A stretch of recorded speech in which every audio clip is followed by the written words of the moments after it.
បាទពុកម៉ែបងប្អូនអរគ្នា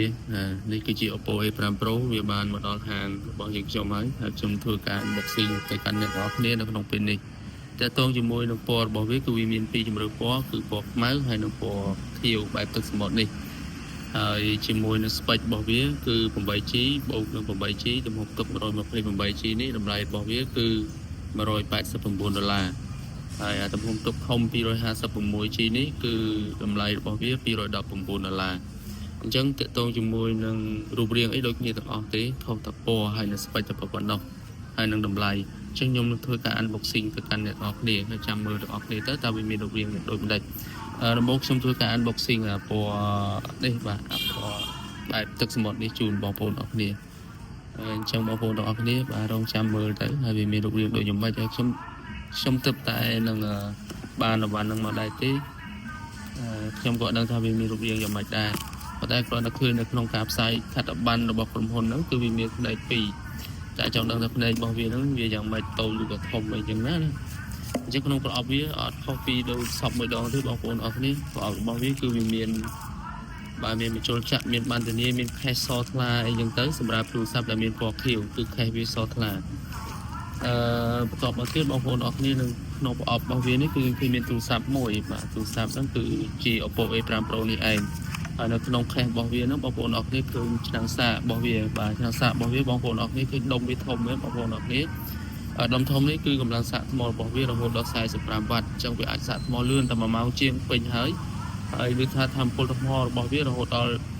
5800 មីលីអាំពែអញ្ចឹងសាកថ្មលឿនកម្លាំងថ្មក៏កាន់ដែរបងប្អូនអរគ្នាហើយពុទ្ធសាករបស់វា Type C ឥ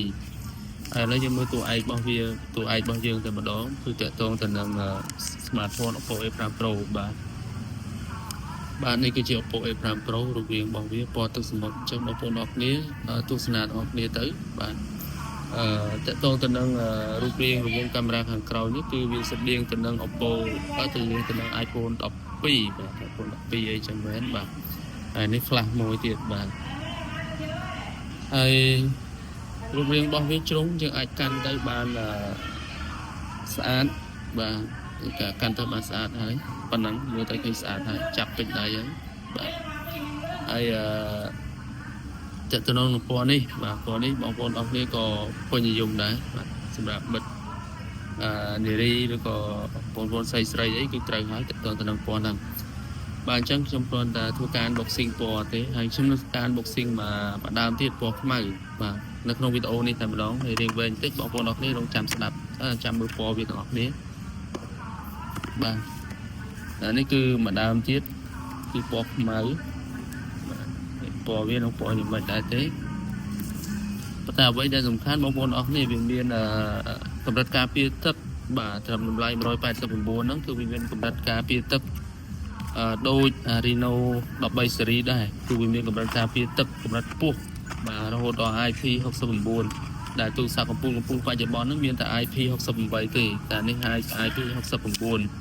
គឺវាអាចថតក្នុងទឹកក្នុងអីបានអញ្ចឹងទៅវាអាចនៅក្នុងឆ្នាំងស៊ុបបានអីអញ្ចឹងទៅដោយការផ្សាយពាណិជ្ជកម្មរបស់វាអានេះគឺជាក់ស្ដែងបងប្អូនអរគ្នាអត់មានការខ្លាយបន្លំអីទេអានេះគឺពណ៌ខ្មៅបាទពណ៌ខ្មៅនេះមើលទៅស្អាតដោយសារកងរង្វង់កាមេរ៉ាធំពីរគ្រាប់នេះវាអត់ធំលៀន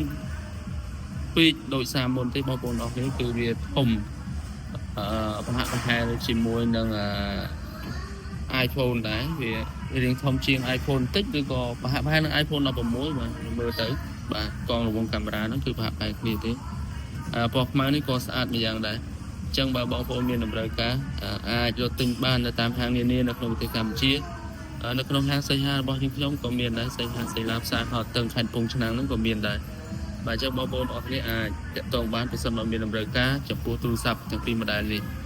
អរគុណច្រើន